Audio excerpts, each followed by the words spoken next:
എന്നത്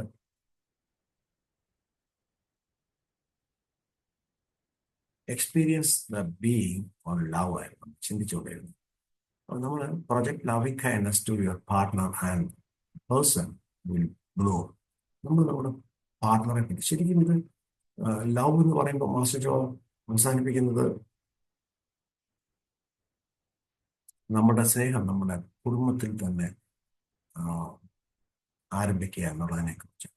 കാര്യം project loving kindness to your partner, നമ്മുടെ കുടുംബം, നമ്മുടെ പാർട്ണറെ, നമ്മുടെ ജീവിത പങ്കാളിയെ. In marriage we love a lot and forgive a lot. വിവാഹ ജീവിതത്തിൽ നമ്മൾ വളരെയധികം സ്നേഹിക്കേണ്ടിയിരിക്കുന്നു, അതുപോലെ തന്നെ വളരെയധികം ക്ഷമിക്കേണ്ടിയിരിക്കുന്നു. ഇതൊരു ശരിക്കും പറഞ്ഞാൽ ഒരു പരസ്പര സ്നേഹം, പരസ്പര ബന്ധത്തിന്റെ റിസൾട്ടാണ്. നമ്മൾ പരസ്പരം സ്നേഹിക്കുക, നമ്മൾ നമ്മുടെ പാർട്ണറെ, നമ്മുടെ ജീവിത പങ്കാളിയെ, നമുക്ക് കർമ്മ ന്യൂട്രലൈസ് ചെയ്യാൻ വേണ്ടി, നമ്മൾ പാഠം പഠിക്കാൻ വേണ്ടി, നമ്മൾ ഇവോൾവ് ചെയ്യാൻ വേണ്ടി വിചാരിക്കും നമ്മൾ തിരഞ്ഞെടുത്തു. ചുമ്മാ നമ്മൾ തിരഞ്ഞെടുത്തുള്ളതാണ് ഇത് ഡിവൈൻ പ്ലാൻ. നമ്മളെ ദൈവം ഈ കർമ്മയിലേക്ക് എത്തിക്കുകയാണ്. ഒരു പക്ഷേ അതൊരു കല്യാണ ബ്രോക്കർ ആയിരിക്കും, അല്ലെങ്കിൽ നമ്മൾ നേരിട്ട് കണ്ടെത്തിയായിരിക്കും. പക്ഷെ എങ്ങനെയാണെങ്കിലും നമ്മളൊരു ആ ലിങ്കിലേക്ക് എത്തിക്കും. കർമ്മ ന്യൂട്രലൈസ് ചെയ്യാൻ, നമ്മുടെ കഴിഞ്ഞ ജന്മത്തിലെ ഉള്ള ബന്ധങ്ങളിലൂടെ നമ്മൾ ആ ന്യൂട്രലൈസ് ചെയ്യാൻ. ന്യൂട്രലൈസ് ചെയ്ത് കഴിഞ്ഞാൽ ചിലപ്പം അവർ നമ്മൾ വിട്ടുപോകും പല രീതിയിൽ. പകരം മറ്റൊരാൾ വന്നത് അത് എൻ്റെ ഇഷ്ടമോ നിങ്ങളുടെ ഇഷ്ടമോ, എൻ്റെ ആഗ്രഹമോ നിങ്ങളുടെ ആഗ്രഹമോ, നമ്മുടെ ആരുടെയും ഭൂമിയിലുള്ള ആരുടെയും ആഗ്രഹം പ്രകാരമല്ല. അവിടെ ഒരു കർമ്മ നിയോഗം. നമ്മൾ ഭൂമിയിലേക്ക് ജനിക്കുമ്പോൾ ഫിക്സ് ചെയ്യുന്ന കുറച്ചേറെ കാര്യങ്ങൾ, അല്ലെങ്കിൽ നമ്മൾ ഭൂമിയിലേക്ക് അവതരിക്കുമ്പോൾ, ജന്മം കൊള്ളുമ്പോൾ നമ്മുടെ ചില പ്രോഗ്രാമുകൾ കൂടെയാണ്.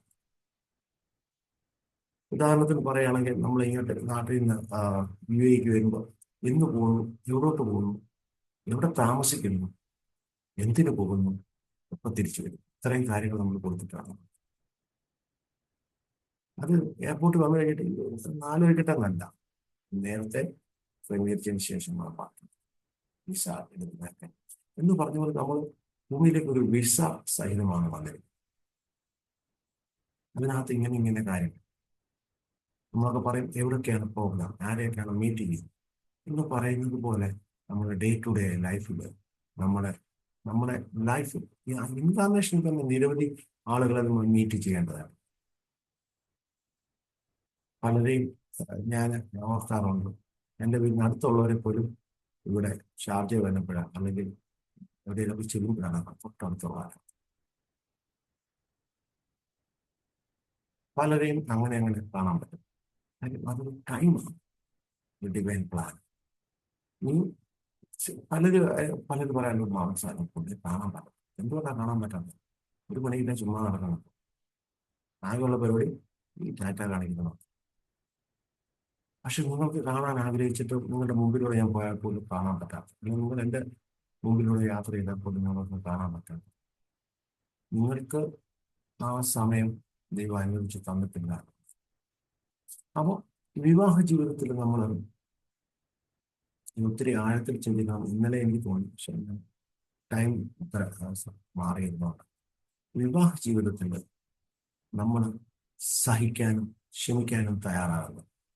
അതോടൊപ്പം തന്നെ നമ്മൾ അളവില്ലാത്ത സ്നേഹം പകർന്നു നൽകാൻ തയ്യാറാകുന്നില്ല. ഇങ്ങനെ നിങ്ങളെ തല്ലിപ്പഠിപ്പിക്കും.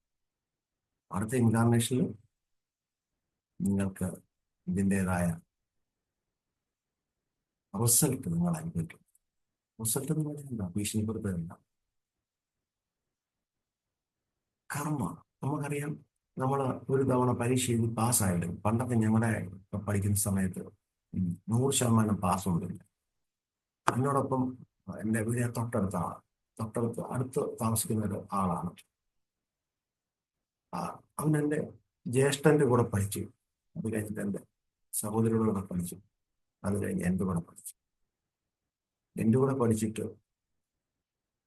കുറച്ച് നാൾ കഴിഞ്ഞപ്പോൾ സ്കൂളിൽ അന്വേഷിക്കാൻ പറ്റുമോ ഞാൻ നടത്തി എന്നെ.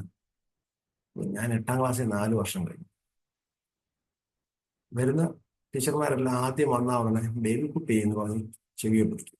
ക്ലാസ് മുഴുവനും ആ ടീച്ചറിന്റെ കയ്യിലാണ് ചെവി. എന്തിനാണ്?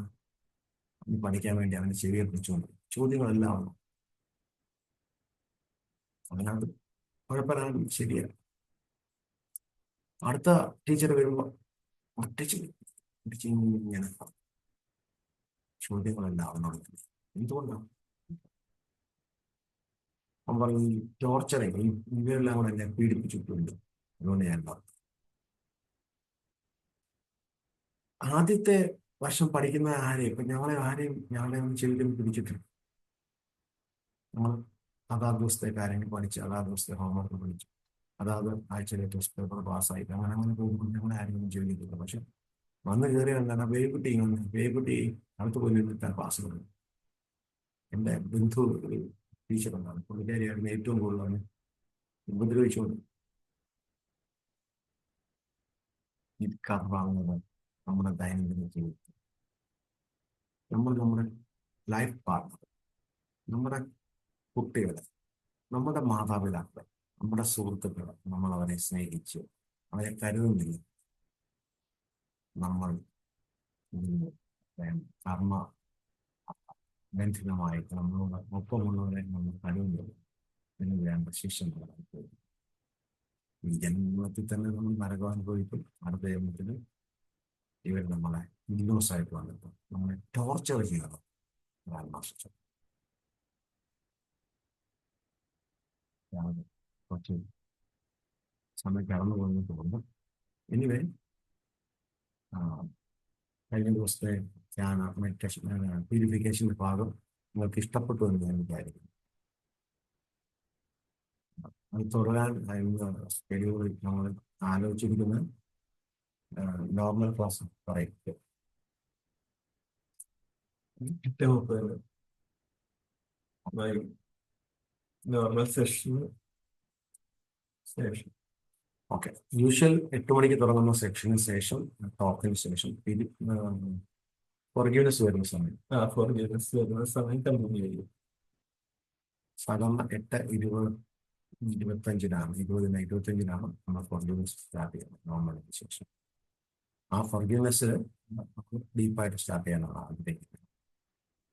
താല്പര്യമുള്ളവർക്ക് അന്നേരം പങ്കെടുക്കാം, ഇല്ലാത്തവർക്ക് നമുക്ക് ശ്രമിക്കുകയും ചെയ്യാം. Okay, we'll chant Om Mani Padme Hum, number of compassion and mercy. Follow with the meditation. Thank you. Namaste.